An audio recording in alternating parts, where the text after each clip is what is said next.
Picture a 72-year-old grandmother quietly sipping chamomile tea in first class, brutally escorted off a commercial flight simply because a wealthy entitled passenger didn't like the color of her skin. Arrogant flight attendants assumed they were just removing a problem, completely unaware. This soft-spoken woman was the mother of a ruthless tech billionaire whose software controlled the airline's entire global infrastructure. Within hours, a casual act of prejudice would trigger a catastrophic $1.2 billion financial freeze, bringing an international airline to its knees. Beatrice Hughes clutched her genuine leather boarding wallet, her thumb gently tracing the gold-embossed lettering on the front. At 72, she was a woman of quiet, formidable dignity. She wore a tailored houndstooth blazer over a crisp ivory blouse, a string of modest pearls resting at her collarbone. For 35 years, she had taught high school English in a working-class neighborhood in Chicago, dedicating her life to lifting up teenagers whom the rest of the world had written off. Now she was standing in the sprawling glass-paneled expanse of JFK's Terminal 4, preparing for a journey that was supposed to be the trip of a lifetime. Her destination was London Heathrow. Her beloved younger sister Josephine was celebrating her 70th birthday, and Beatrice hadn't seen her in nearly a decade. Arthur, Beatrice's only son, had made sure this trip would be flawless. Arthur was not just successful. He had ascended to a level of wealth that Beatrice still found difficult to comprehend. He was the founder and CEO of Navaris Tech Partners, a massive enterprise cloud security firm that handled the payment gateways and back-end server logistics for dozens of Fortune 500 companies. Arthur had insisted on buying her ticket. "Mom, you're flying first class on Meridian Airlines." He had told her over the phone, his voice brimming with pride. "No layovers, no cramped seats. You're going to be treated like royalty." Walking up to the Meridian Airlines priority check-in desk, Beatrice felt a flutter of nervous excitement. The red carpet was plush beneath her sensible loafers. However, the first subtle sting of the day arrived when she handed her passport and itinerary to the check-in agent, a young man with heavily gelled hair and a sharp suit. He didn't greet her. Instead, he looked at her, then down at the screen, and then back at her, his brow furrowed. "Ma'am, this line is reserved for our first class and Diamond Elite members," he said, his tone dripping with practiced corporate condescension.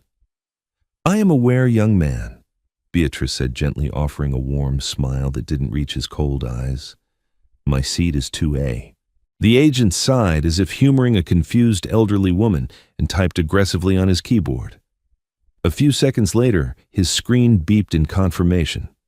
A flicker of genuine surprise crossed his face, followed quickly by a masked professional indifference. He handed her the boarding pass without another word of apology. "Lounges upstairs past security." Beatrice brushed off the interaction. She was a black woman who had lived through the civil rights movement. A frosty airline employee was nothing she hadn't navigated 1,000 times before. She proceeded through the VIP security line and made her way to the Meridian Sovereign Lounge. Inside, the atmosphere was hushed and smelling of roasted espresso and expensive cologne. Businessmen in bespoke suits tapped on laptops, and wealthy couples sipped early morning mimosas.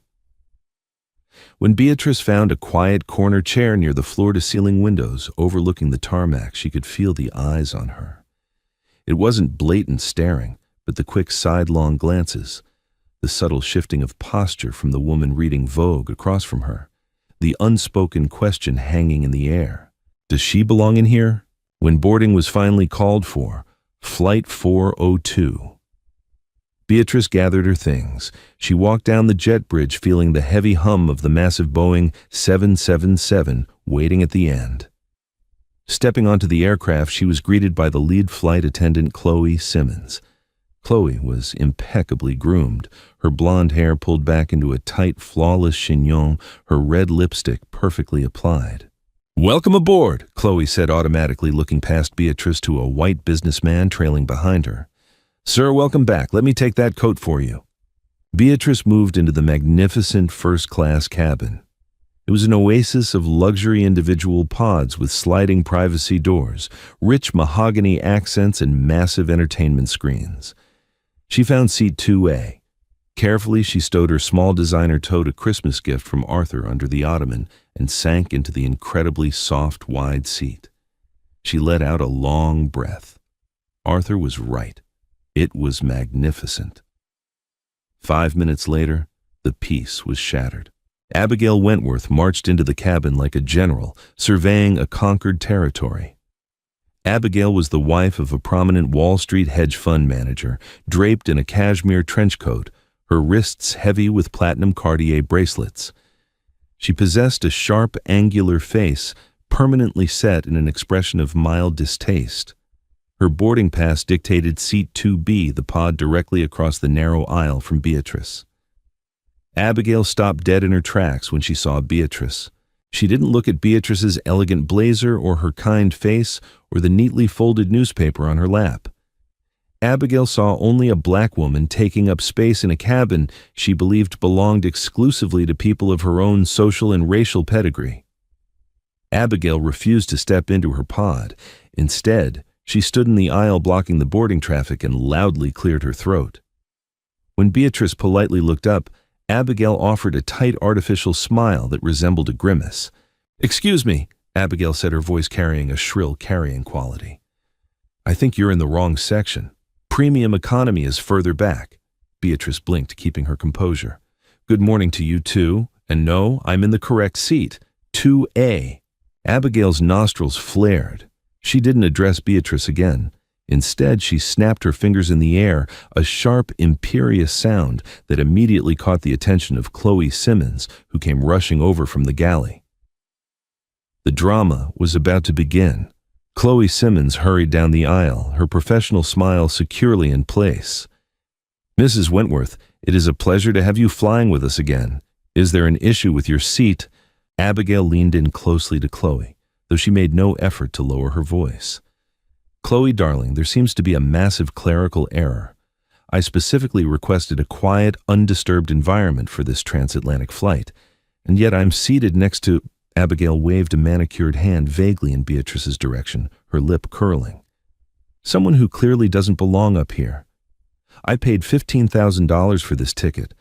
I expect a certain standard of clientele." Chloe glanced at Beatrice, her expression immediately hardening. The warmth she had just shown Abigail vanished, replaced by a suspicious glare. Beatrice sat perfectly still. Her heart had begun to beat a little faster, a familiar, deep-seated ache blooming in her chest. She had spent decades teaching her students how to handle prejudice with grace, yet the raw humiliation of experiencing it never truly dulled.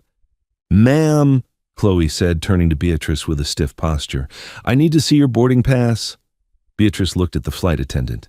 The agent at the desk scanned it. The agent at the door checked it. "I am the lead flight attendant, and I'm asking to see your boarding pass right now." Chloe demanded, her voice raising just enough to draw the attention of the other passengers in the cabin. Men in suits peered over their privacy screens. A woman across the aisle paused her movie to watch. With trembling hands, Beatrice opened her leather wallet, retrieved the heavy cardstock boarding pass, and handed it to Chloe.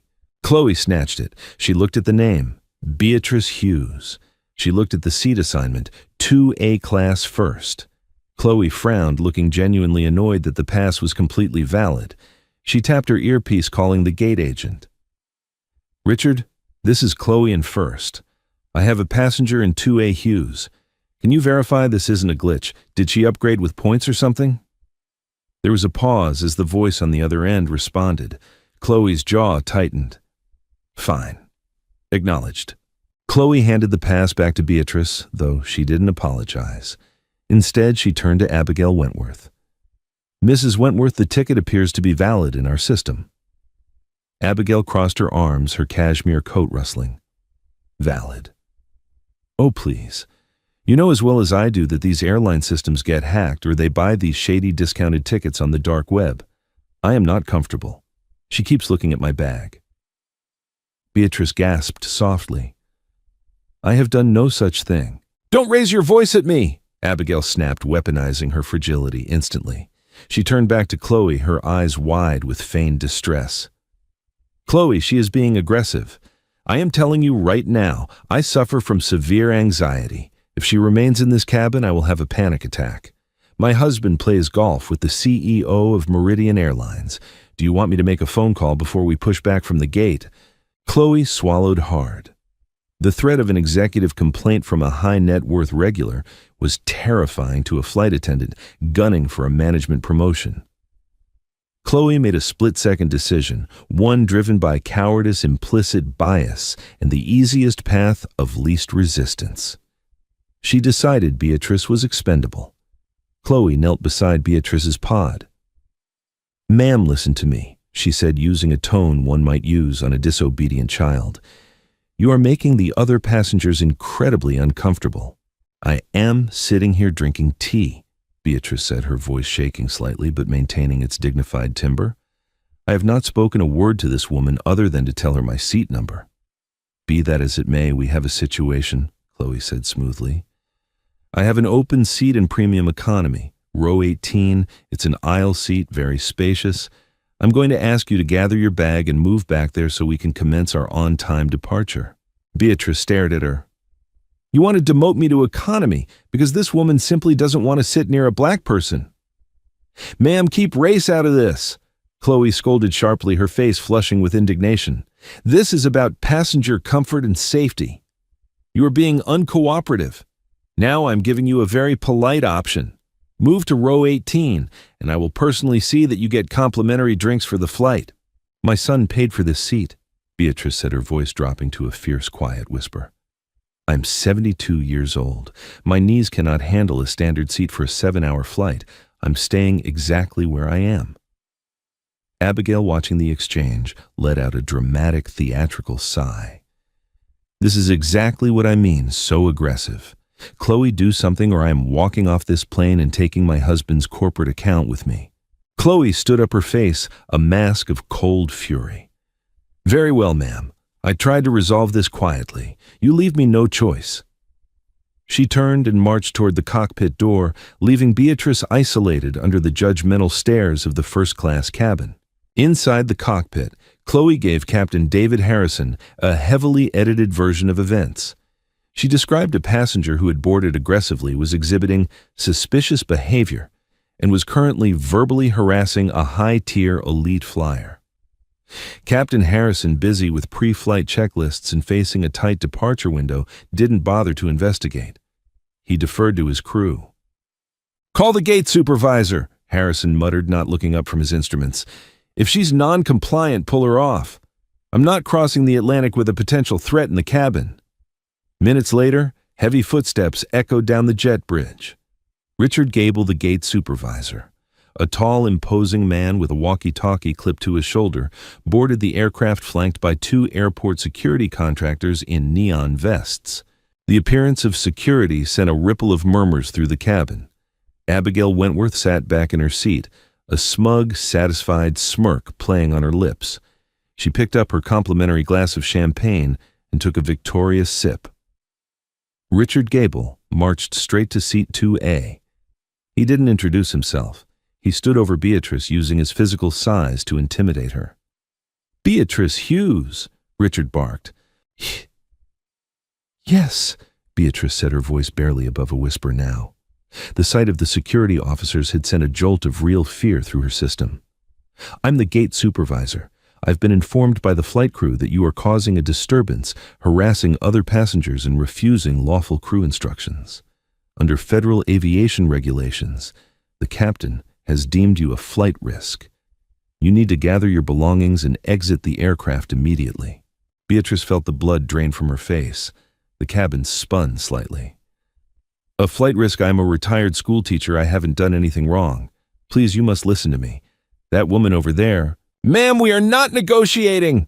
Richard interrupted loudly, cutting her off.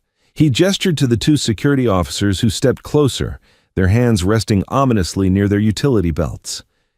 "If you do not stand up and walk off this plane right now, we will be forced to physically remove you, and law enforcement will be waiting at the terminal. Do you understand?"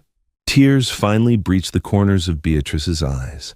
It wasn't just the fear, it was the absolute crushing injustice of it all.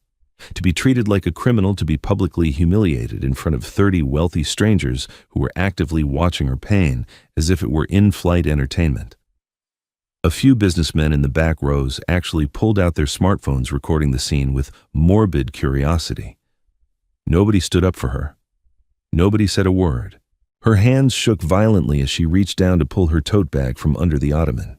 She fumbled with her seatbelt, her vision blurring with hot tears. "Quickly, please, we are delaying the flight." Chloe Simmons chimed in from the galley, her voice tight with impatience. Beatrice stood up. The walk down the aisle felt like 100 miles. Every eye was on her. She held her head as high as she could, but her shoulders shook with silent sobs.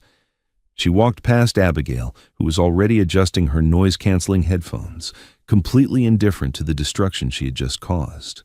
Richard and the security guards escorted Beatrice off the plane and up the jet bridge. As soon as her foot hit the terminal carpet, the heavy door of the jetway slammed shut behind her, echoing with a sickening finality. "Your checked luggage will be pulled and sent to baggage claim," Richard said mechanically, not making eye contact. "The airline will refund your ticket in 3 to 5 business days. You are banned from flying Meridian Airlines for 24 hours, pending an internal review. Have a good day." Richard turned on his heel and walked away, leaving Beatrice standing completely alone in the bustling, noisy expanse of Terminal 4. She walked slowly to a cold metal bench near an empty gate and sat down. The reality of the situation washed over her. She was stranded. She was going to miss Josephine's birthday. She had been thrown out like garbage. With trembling fingers, she unclasped her purse and pulled out her smartphone. She dialed the only number she knew by heart. It rang twice. "Mom." Arthur's voice came through the speaker. It was a bit rushed. He was in his sprawling, glass-walled office in Silicon Valley, pacing behind his desk during a high-stakes board meeting. "Hey, you should be in the air by now. Did the flight get delayed?" Beatrice tried to speak, but a sob caught in her throat. She clamped a hand over her mouth, but the sound escaped, a broken, devastating sound of pure grief. Arthur stopped dead in his tracks. The half-dozen executives in his office froze, watching their typically stoic CEO go completely rigid. "Mom!" Arthur's voice dropped an octave, the rush immediately gone, replaced by a cold, terrifying stillness. "Mom, what's wrong? Are you hurt? Are you okay? Arthur." She wept, the dam finally breaking. "They threw me off, Arthur. They threw me off the plane with security. They said I didn't belong. A woman didn't want to sit next to me, and they made me leave like a criminal." The silence on the line was absolute.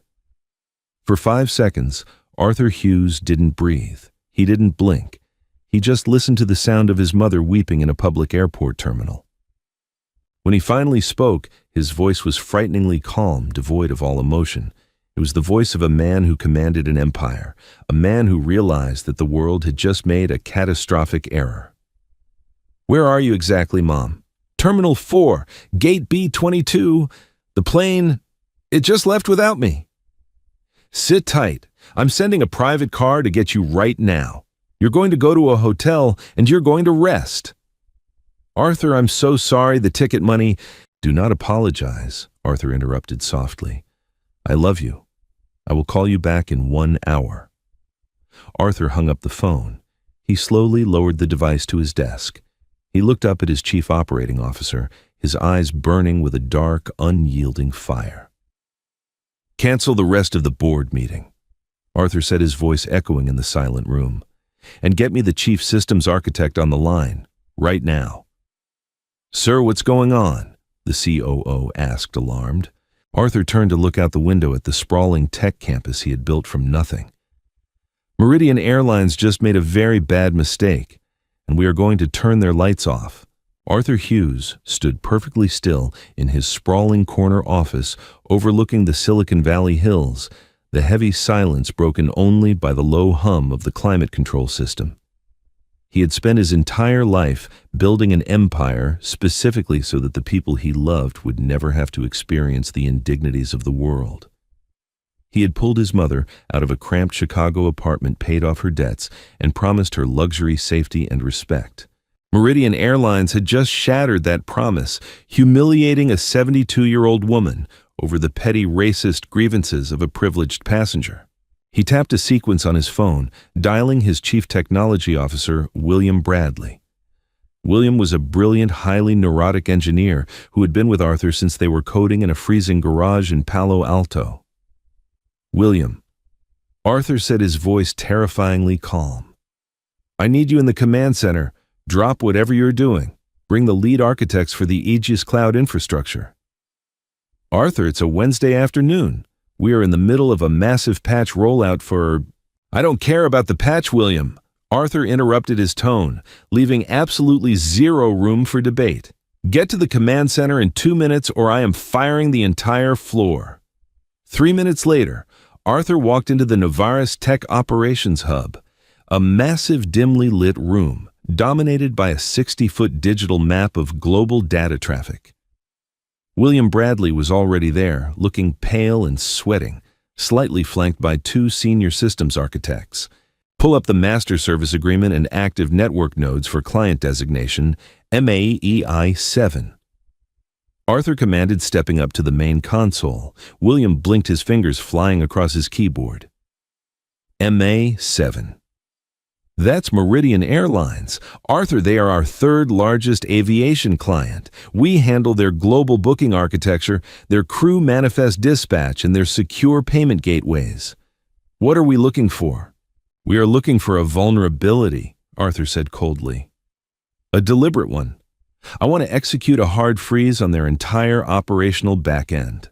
The color completely drained from William's face.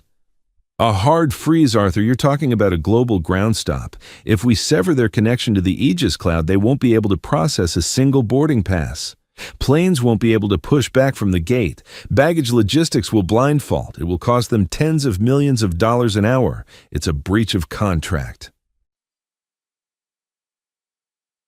"It is a security containment protocol," Arthur corrected smoothly, his eyes locked on the glowing blue lines connecting Meridian's global hubs on the digital map. Section 4, Paragraph B of our enterprise contract states that Novaris reserves the right to immediately suspend cloud services if we detect anomalous, hostile, or discriminatory data anomalies that threaten the integrity of our ethical use policies. I just detected a massive anomaly at JFK Terminal 4. William swallowed hard. "Arthur, what happened?" "They threw my mother off a plane like a piece of trash," Arthur whispered, the raw fury finally bleeding through his stoic facade. "Because a wealthy white passenger didn't want to sit next to a black woman, and the crew enabled it. They treated Beatrice Hughes like she was nothing." The atmosphere in the room shifted instantly. The engineers who worshipped the ground Arthur and his mother walked on. Beatrice used to bake them cookies during their grueling startup days, suddenly looked angry. William's hesitation vanished. "Bart." "Understood," William said, his voice dropping an octave. "We are not doing a full blackout. That's too obvious. We are going to trigger a cascading logic bomb. We will corrupt the handshake protocols between their ticketing servers and the gate dispatch system. To their IT department, it will look like a catastrophic internal software failure. They won't even know it's us locking them out until they dig through 1,000,000 lines of code." "Do it," Arthur ordered. "Lock the payment gateways first. Freeze the $1.2 billion in transit funds sitting in their merchant accounts. Let them feel the financial bleed before the planes even stop moving." William's fingers blurred over the mechanical keyboard. On the massive screen, the blue lines pulsing out of Meridian Airlines corporate headquarters in Chicago suddenly flickered, turned a sickly yellow, and then went completely dead black. Payment gateways isolated and frozen. William reported a grim satisfaction in his voice. "Routing dispatch is failing now. Ticketing APs are throwing error 503s globally. Arthur, they are grounded." Halfway across the Atlantic Ocean, Flight 402 was cruising at 35,000 feet. Inside the first-class cabin, Abigail Wentworth was sipping her 3rd glass of complimentary vintage champagne, her noise-canceling headphones delivering a soothing symphony of classical music. She felt incredibly vindicated. The problem had been removed, and she was enjoying the exclusive serenity she felt she was owed. Chloe Simmons, the lead flight attendant, was in the forward galley chatting with the co-pilot who had stepped out for a coffee. She felt a twinge of guilt about how the situation with Beatrice Hughes had gone down, but she quickly rationalized it. Management always sided with the ultra-wealthy elite flyers. She had protected her job and kept a VIP happy. That was corporate survival. At Meridian Airlines, a global command center in Chicago, survival was suddenly no longer on the table. Thomas Croft, the CEO of Meridian Airlines, was abruptly pulled out of a shareholder meeting by his frantic chief operating officer. Thomas was a quintessential corporate titan, silver hair, bespoke Italian suits, and a ruthless focus on quarterly profits. "What do you mean we are dark?" Thomas yelled, storming into the chaotic IT operations center. Alarms were blaring and dozens of technicians were screaming into headsets. "Total system collapse, Mr. Croft." The head of IT, Jonathan Pierce, stammered, pointing at a wall of monitors displaying critical red error cascades. "Our payment gateway is just hard locked. We have $1.2 billion in daily operational funds frozen in the merchant pipeline. We can't sell a single ticket on the website, but it's worse than that. The gate dispatch APIs are dead. The terminals can't communicate with the aircraft. Switch to the backup servers," Thomas roared, slamming his fist on a desk. "We did. The backups are housed on the Navaris Aegis cloud, and the handshakes are rejecting all our credentials. It's like the system is actively fighting us. Every time we try to reboot a terminal, the software pushes an automated lockdown." "Then call Navaris, get Arthur Hughes on the phone." "We've been trying," Jonathan said, looking terrified. "Navaris support is routing us to an automated voicemail, stating that our account is under executive review for ethical policy violations. Mr. Croft, flights are landing, and they can't get to gates. Flights at gates can't push back because we can't generate the digital weight and balance manifests. We have a global ground stop." The reality of the nightmare began to unfold at airports around the world. At JFK Gate Supervisor, Richard Gable was suddenly surrounded by hundreds of furious passengers. The digital screens above the desks had all flickered and died, replaced by a glaring static message, "System fatal error manifest unverified." Richard frantically clicked his mouse, but his terminal was completely locked. A businessman at the front of the line slammed his briefcase on the counter. "My flight to Paris was supposed to board 20 minutes ago. What is going on?" "Sir, we are experiencing a minor technical outage."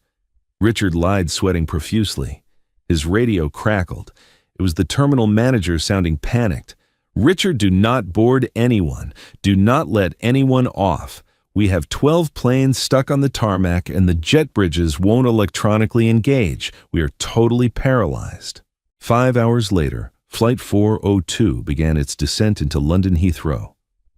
Captain David Harrison touched the massive Boeing 777 down smoothly on the runway. He taxied toward Terminal 5, expecting a routine gate approach. Heathrow ground. Meridian 402, heavy requesting taxi clearance to Gate C55. Captain Harrison radioed. Meridian 402, Heathrow ground. Be advised. Gate C5. 5 is currently occupied by your sister ship Flight 118. They have been stuck at the gate for 3 hours. Their system cannot release the parking brakes or unlock the boarding doors. You are instructed to hold on taxiway Alpha 3 indefinitely. Captain Harrison frowned. "Indefinitely? I have a full cabin and we are running low on auxiliary fuel. What's the delay?" Meridian 402. Your entire airline is under a global ground stop. Nothing is moving. Shut down your mains and wait for further instructions. In first class. Abigail. Wentworth woke up from a nap as the engines spooled down. She looked out the window. They were parked in the middle of a concrete expanse, nowhere near a terminal. 10 minutes passed. Then 30. The cabin began to grow warm as the auxiliary power struggled to keep the air conditioning running at full capacity. Abigail pressed her call button aggressively. Chloe Simmons practically ran over her face, tight with stress. "Chloe, why are we parked in the middle of nowhere? I have a private car waiting." Mrs. Wentworth, I apologize, but the airline is experiencing a massive global IT failure. We cannot get to a gate and the terminal systems are completely down. We are legally required to keep passengers on board until a gate opens up. Unacceptable! Abigail shrieked, drawing the attention of everyone in the cabin. I am a Diamond Elite member. You call whoever you need to call and get a staircase out here right now. I am not sitting in this metal tube without air conditioning. Ma'am, there is nothing I can do, Chloe said, her professional veneer finally cracking under the immense pressure. Nobody's moving. Half the airport is paralyzed because of our planes. We just have to wait. Karma had arrived. The woman who had demanded a pristine, undisturbed flight was now trapped in a sweltering grounded aircraft with overflowing lavatories surrounded by increasingly agitated passengers who were blaming her incessant complaining for making the tense situation worse. It was 9 p.m. in Chicago. Meridian Airlines had been completely paralyzed for 7 hours. The financial damage was already cresting over $40 million in lost revenue passenger compensation and tarmac delay fines. Their stock had plummeted 12% in after-hours trading. The $1.2 billion in frozen assets meant they couldn't even process emergency refunds. Thomas Croft was pacing his boardroom, his tie undone, barking into a phone. I don't care if you have to drive to Silicon Valley and break down his front door. Get me Arthur Hughes. Suddenly, Jonathan Pierce, the head of IT, burst into the boardroom holding a sleek silver tablet. He looked like he had seen a ghost. Mr. Croft, Jonathan breathed out, we found the root cause of the system lock. Is it a Russian cyber attack ransomware? Thomas demanded, rushing over. No, sir. It's Navaris. It's a deliberate localized lockout code executed directly from their master admin terminal. And Mr. Croft, the kill switch script. They named the file passenger_2 a_Hughes_resolution.exe. Thomas stopped pacing. The blood ran cold in his veins. He looked at Jonathan. Hughes, are you telling me? Arthur Hughes. Before Jonathan could answer, the massive teleconferencing screen at the end of the boardroom flared to life. The Meridian corporate logo vanished, replaced by a crystal-clear, high-definition video feed of Arthur Hughes sitting behind his desk in California. He looked impeccably dressed, terrifyingly calm, and completely in control. Good evening, Thomas. Arthur's voice echoed through the boardroom speakers, sharp and authoritative.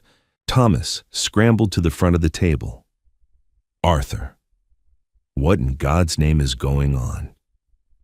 You have illegally seized our operational network. We are bleeding millions. I will have my lawyers draft a $1 billion lawsuit by midnight. You can certainly try, Thomas, Arthur said softly, leaning forward. But by midnight, Meridian Airlines will be completely insolvent. If I do not release the payment gateways in the next 4 hours, your automated payroll system will fail, your fuel vendors will cut you off, and the FAA will suspend your operating certificate for failing to maintain digital safety manifests. You don't have time for lawyers. Thomas gripped the edge of the table, his knuckles turning white. Why are you doing this? We have a partnership. We pay you $200 million a year for infrastructure. You breached our ethical operating agreement, Arthur said, tapping a key on his desk. On the boardroom screen, the video feed split.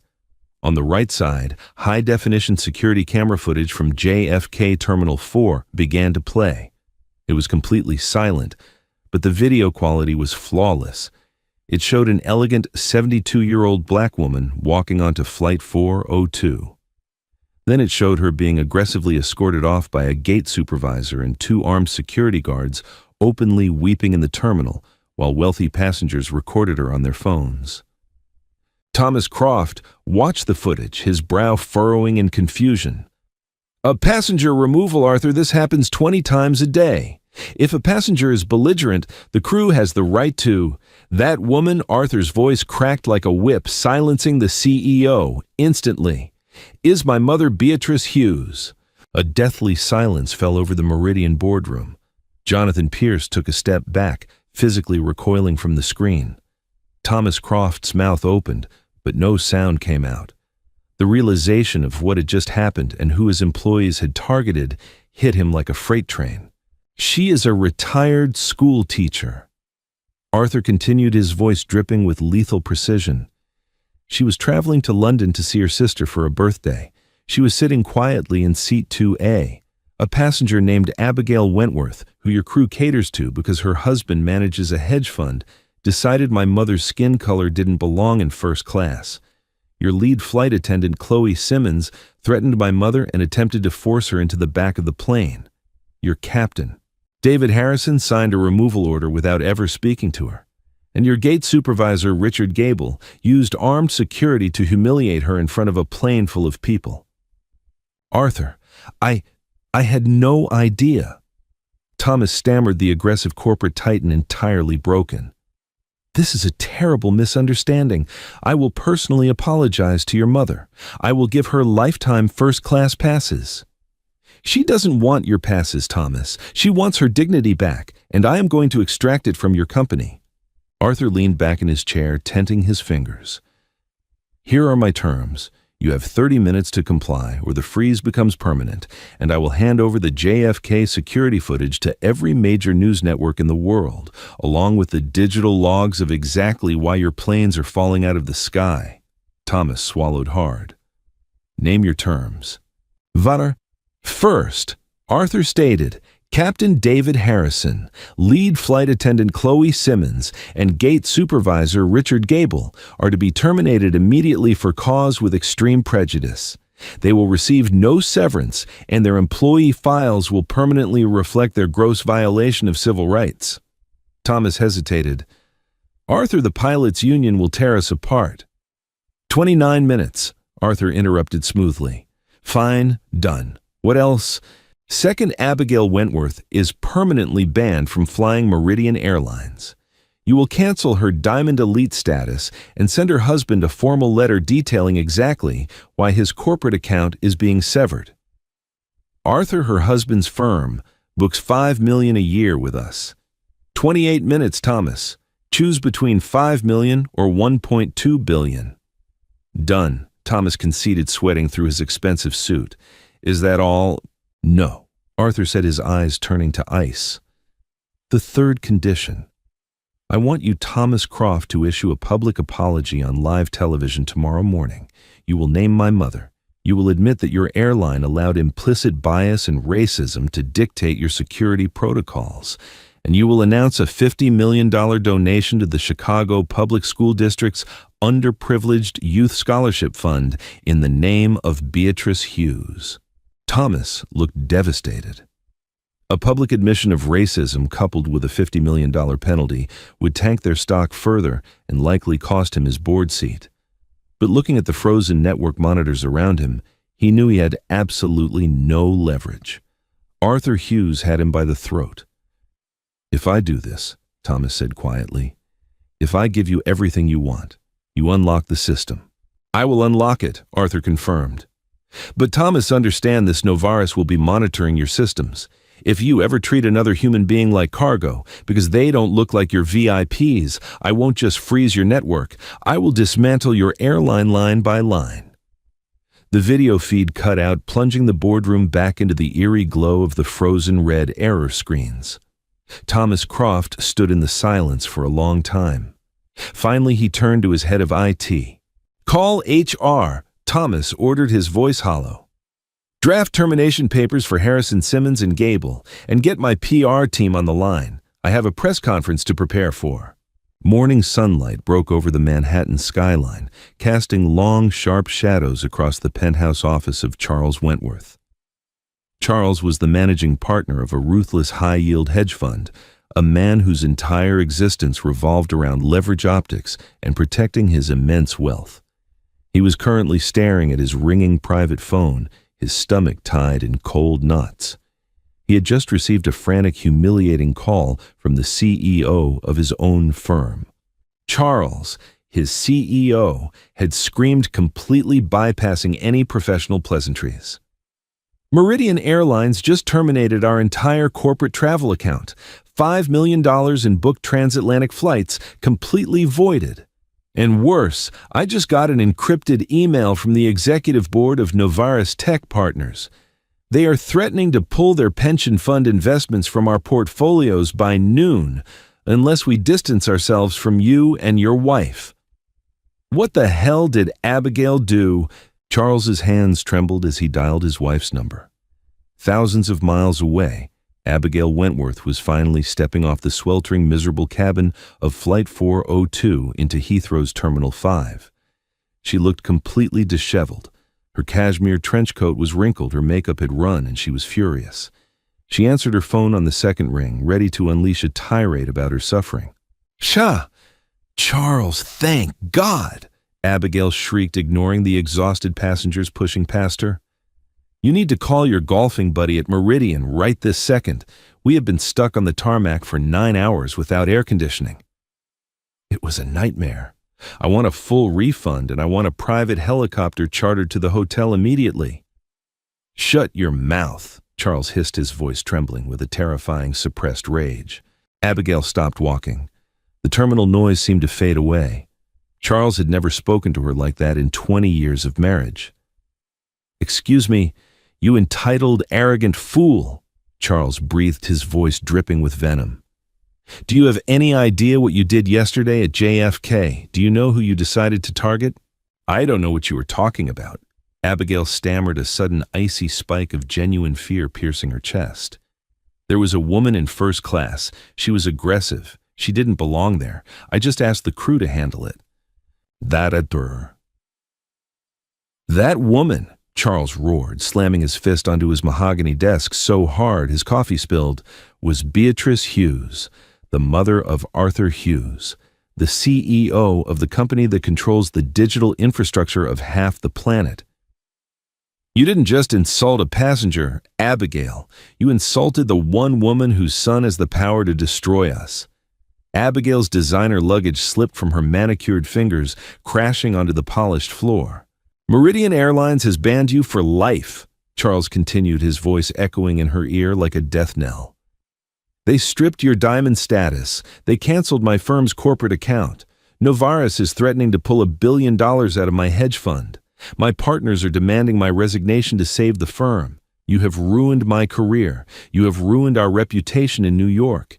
You are a social pariah as of this morning." "Charles, please," Abigail gasped, tears of panic finally spilling down her cheeks. "I didn't know. How could I have known? Do not come back to the townhouse," Charles said coldly. "My lawyers will be sending the divorce papers to whatever hotel you manage to book on your own dime. You are entirely on your own." The line went dead.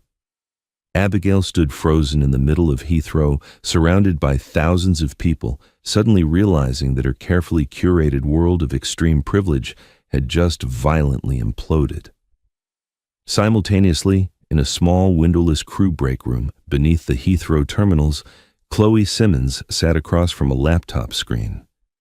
She had been ordered to log into a mandatory video conference the second her feet touched British soil. On the screen was the global head of human resources for Meridian Airlines, accompanied by 2 stern-faced union representatives. "Chloe Simmons," the HR director said mechanically. "Effective immediately, your employment with Meridian Airlines is terminated for cause." Chloe's heart stopped. Terminated. On what grounds? I followed protocol. I deferred a difficult passenger situation to the gate supervisor to maintain cabin safety. Oh, be teeth. You violated Section 8 of the Employee Code of Conduct regarding severe discrimination and civil rights violations. The HR director countered smoothly. We have reviewed the cockpit audio logs and the gate security footage. You falsely reported a passenger as a security threat to Captain Harrison. You colluded with a passenger to humiliate and remove an elderly woman based entirely on racial bias. The union will fight this! Chloe cried out, looking desperately at the 2 reps on the screen. You can't just fire me. I have 15 years of seniority. One of the union reps sighed, looking down at his desk. Chloe, we can't protect you. The company invoked the gross negligence and catastrophic liability clause. Your actions triggered a global ground stop that cost the airline nearly $50 million overnight. Furthermore, the video of the incident is in the hands of third-party tech executives. If we fight this, they will release it, and the union will be implicated in defending a civil rights violation. You need to surrender your badge and your passport clearing credentials to the local station manager immediately. Chloe buried her face in her hands, her flawless facade crumbling into devastating sobs. Her pension, her career, her travel privileges gone in an instant, sacrificed on the altar of her own prejudice and cowardice. Back in New York, gate supervisor Richard Gable didn't even get a video call. He arrived for his morning shift at JFK, swiped his keycard at the employee entrance, and the light flashed a harsh, denying red. 2 airport police officers approached him immediately, handing him a cardboard box with his desk belongings and a formal letter of termination. He was escorted off the property before he even had a chance to speak to his manager. Chicago, Illinois. The towering glass and steel corporate headquarters of Meridian Airlines did not feel like the command center of an international aviation titan. It felt like a bunker in the final days of a losing war. Thomas Croft, the previously untouchable CEO, stood backstage in the media briefing room, sweating profusely through his bespoke Italian suit. He dabbed his forehead with a monogrammed handkerchief, his hands shaking visibly. Behind him, a television monitor showed the major news networks all running the same glaring ticker tape. Meridian Airlines Global Ground Stop enters 14th hour. His PR director, a sharp, fiercely intelligent woman named Sarah Jenkins, was aggressively adjusting his lapel microphone, her face a mask of grim determination. "Stick to the prompter, Thomas." Sarah warned, her eyes darting nervously between her phone and his face. "Do not ad-lib. Do not attempt to soften the blow, and do not try to justify the crew's actions under the guise of protocol. The Navaris kill switch is still actively throttling our servers. We have over 1,000 planes sitting dead on tarmacs globally. We are hemorrhaging $10 million an hour. And we have 45 minutes before the European markets open, and we default on 3 major international vendor loans because our payment gateways are frozen. You have to eat this. Every single word of it. I am the CEO of a Fortune 500 company." Thomas hissed, his face flushed with a toxic mix of humiliation and suppressed rage. "I am being held hostage by a tech brat. This is extortion." "You are being held accountable," Sarah corrected sharply, showing zero sympathy. "Arthur Hughes has us dead to rights. His legal team drafted this statement, and if you deviate from it by a single syllable, he will leak the terminal security footage and the cockpit audio logs to the New York Times. Go out there, read the script, and save what's left of this airline." Thomas took a ragged breath and stepped out from behind the heavy velvet curtain. The briefing room was packed to absolute capacity. Journalists from CNN, CNBC, Bloomberg, and Reuters stood shoulder to shoulder, their camera lenses trained on the podium like sniper rifles. The blinding flashes of 100 cameras disoriented him momentarily. He gripped the edges of the wooden podium, his knuckles turning stark white as he looked out at the sea of expectant faces. "Good morning," Thomas began, his voice tight, echoing slightly in the cavernous room. Over the past 14 hours, Meridian Airlines has experienced a catastrophic global interruption of our digital networking services. While our IT teams have worked tirelessly to diagnose the issue, I am here today to address the root cause of this failure, a failure which lies not in our servers, but in our culture. A distinct, shocked murmur rippled through the press corps. The reporters leaned in. This was not the standard sanitized corporate technical glitch apology they had been expecting. Chatino. Yesterday morning at JFK International Airport, Thomas continued forcing himself to look directly into the primary broadcast camera, his stomach churning as he read Arthur's mandated words from the teleprompter. "A grave and unforgivable injustice occurred on one of our aircraft. An esteemed passenger, Mrs. Beatrice Hughes, was targeted, harassed, and unjustly removed from her first-class seat by our flight crew and gate staff." Thomas paused, swallowing the bitter taste of his own shattered pride. This removal was not based on security. It was driven by implicit bias, a catastrophic failure of our staff to uphold our core values, and an appalling willingness to cater to the racist demands of another passenger. The room completely erupted. Journalists began shouting questions over one another, immediately realizing the historic magnitude of the scandal breaking in front of them. A sitting CEO of a major airline publicly admitting to a severe racially motivated civil rights violation in real time was unprecedented. Mr. Croft, are you admitting your crew engaged in racial profiling? A reporter from Reuters screamed from the second row. Silence, please, Thomas yelled over the din, desperate to finish the script before Arthur Hughes pulled the plug on the company permanently. We failed Mrs. Hughes. We failed her dignity, and we failed the public trust. Effective immediately, the lead flight attendant, the captain, and the gate supervisor involved in this incident have been terminated for cause. Furthermore, the passenger who initiated this harassment has been permanently banned from our airline.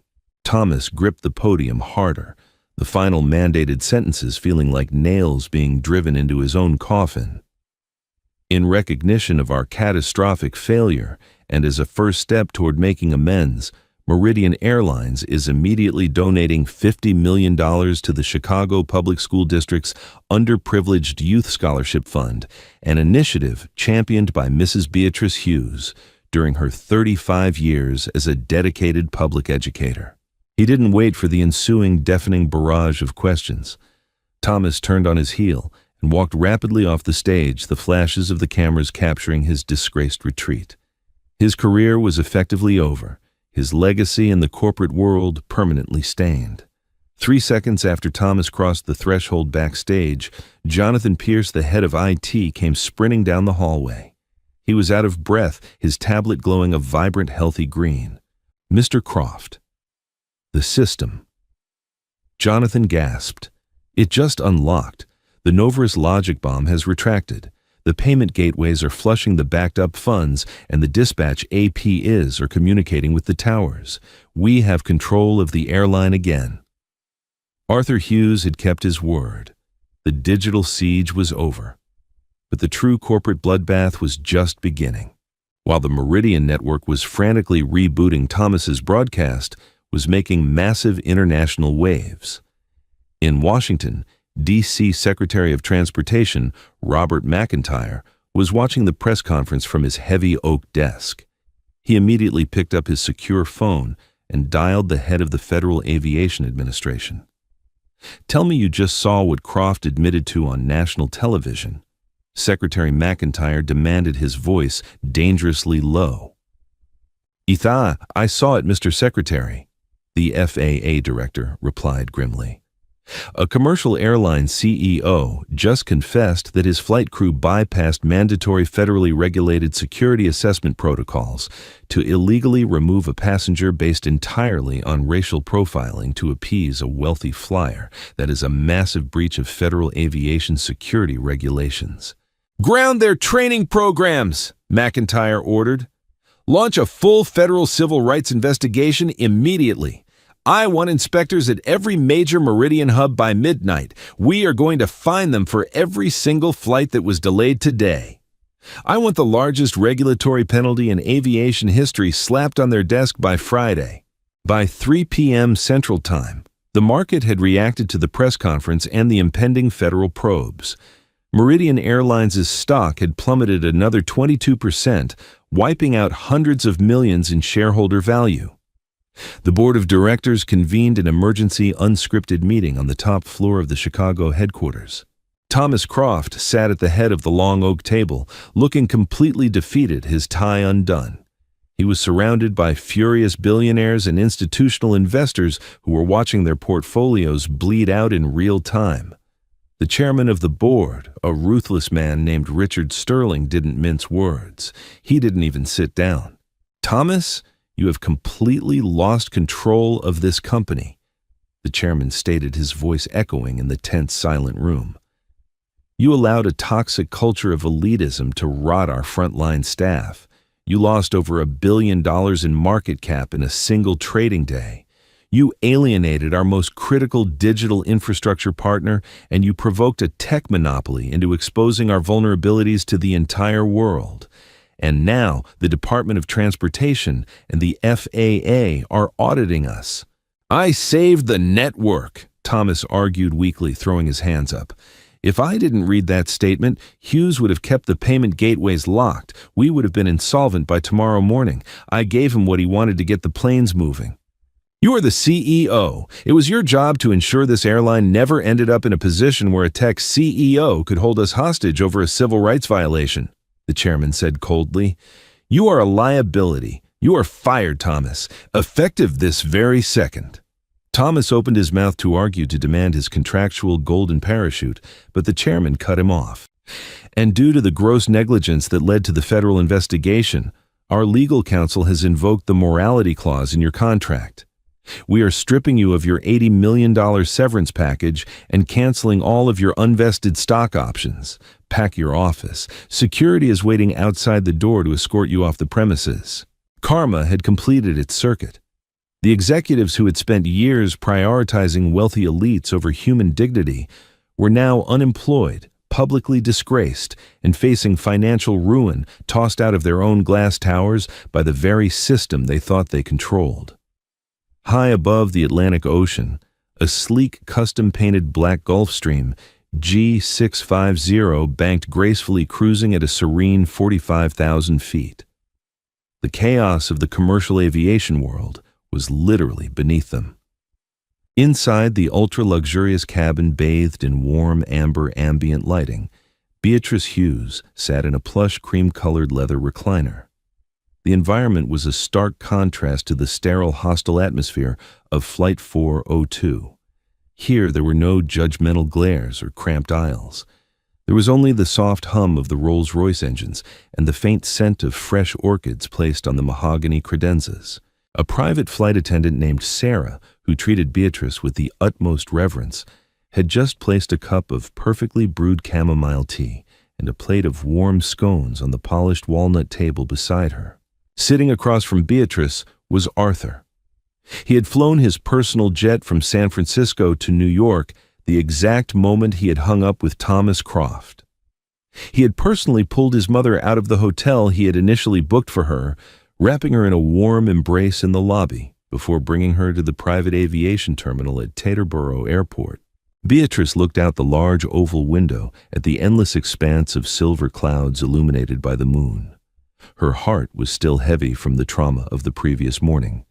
The humiliating walk down the aisle, the cold stares of the wealthy passengers, the terrifying presence of armed security guards, it all lingered in her mind like a dark bruise. But looking across the cabin at her son, that lingering pain was softened by an overwhelming blanket of fierce protective love. You shouldn't have caused so much trouble for me, Arthur, Beatrice said softly, a gentle maternal reproof in her voice, though her eyes betrayed her immense gratitude.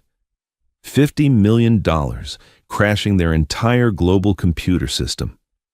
Arthur, you could go to federal prison for that kind of cyber warfare. I'm just one old woman. Arthur smiled, leaning forward and taking his mother's delicate aging hands in his own. Mom, you are not just one old woman. You are everything. And concerning the airline, they signed a rigorous enterprise contract granting Novaris full administrative control over their network security. We simply executed a contractual security protocol to quarantine what the system identified as a hostile threat to our ethical use policies. Their corporate lawyers looked at the code. It was completely legal. Aggressive, yes. Unprecedented, certainly, but legal. Beatrice sighed, squeezing his hand. That woman in my row, Abigail, and those flight attendants, they were so cruel, Arthur. They looked at me as if I were a stray dog that had wandered into a palace. I've spent my whole life trying to teach high school children not to be like that, to judge people by their character, not their appearance. I know, Mom, Arthur said softly, his expression turning deadly serious. But they are not your students. They are grown adults who made terrible conscious choices driven by pure entitlement. And today, the world taught them a lesson they will never forget. You never have to worry about them again. They will never fly comfortably, work in their chosen fields, or show their faces in polite society without being reminded of exactly what they did to you. I built Novaris to ensure you would always be safe. I simply used the tools I built. I just wanted to see Josephine. she murmured, leaning her head back against the soft leather. "It's been so long since we celebrated together." "And you will," Arthur promised, his smile returning bright and reassuring. "We are landing at Farnborough Airport in less than an hour. I have a vintage Rolls-Royce waiting directly on the tarmac to take us to the Savoy Hotel in London. We are not just going to Josephine's birthday party, we are hosting it. I rented out the entire top floor." Tears pricked Beatrice's eyes, but this time they were tears of profound joy and relief. She remembered raising her boy in a tiny, drafty apartment on the south side of Chicago, working 2 teaching jobs, grading papers, late into the night, sacrificing everything to buy him his first rudimentary computer. She had hoped he would be successful. She had never dreamed he would become a modern-day titan who would move heaven and earth, paralyzing a billion-dollar industry just to defend her honor. 2 hours later, the grand ballroom of the Savoy Hotel was alive with the soulful sounds of a live jazz band, joyous laughter, and the clinking of crystal champagne flutes. Beatrice, wearing a stunning sapphire evening gown that Arthur had arranged for her, embraced her sister, Josephine. The 2 women cried tears of pure happiness as they reunited under the glittering crystal chandeliers. Arthur stood near the polished marble bar watching his mother laugh with her extended family. Her dignity was fully restored, her spirit entirely unbroken. He felt a vibration in his tuxedo pocket. It was a secure text notification from William Bradley back at the Novaris Command Center.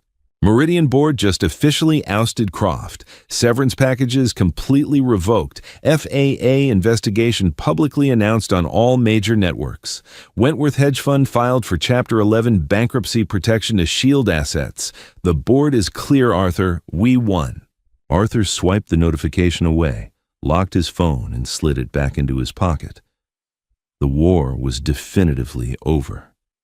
He had drawn a massive line in the sand, proving to the world that immense digital power, when wielded with righteous fury, could shatter the protective bubbles of the arrogant and the prejudiced. Over the next 6 months, the fallout remained absolute, creating a ripple effect that changed the aviation industry forever. Chloe Simmons, publicly disgraced and unable to find work anywhere in the hospitality or aviation sectors, eventually took a job as a night shift assistant manager at a suburban discount retail store. She spent her days dodging the stares of customers who occasionally recognized her from the viral news broadcasts. Abigail Wentworth's divorce proceedings left her financially devastated. Because her actions had actively destroyed her husband's firm, the prenuptial clauses were triggered aggressively. She was forced to move out of her Manhattan penthouse and into a tiny, cramped apartment in a less desirable borough, permanently exiled from the high society charity galas and country clubs she had once ruthlessly gatekept. Meridian Airlines spent billions of dollars restructuring their entire corporate culture, their stock permanently hobbled forever, shadowed by the legacy of the Hughes incident. But for Beatrice Hughes, life returned to a beautiful, peaceful rhythm enriched by a new purpose. Back in Chicago, she stood on a sunlit stage at her former high school, cutting a red ribbon to officially launch the Beatrice Hughes Youth Foundation, funded entirely by Meridian's $50 million penalty. She spent her days awarding full-ride college scholarships to brilliant underprivileged students who just needed someone to believe in them. She never set foot on a commercial airplane again. Whenever she wanted to travel, a sleek black Gulfstream G650 was always waiting on the tarmac for her, a permanent reminder that sometimes karma isn't just a universal concept. Sometimes it's a fiercely loyal billionaire son holding the master kill switch.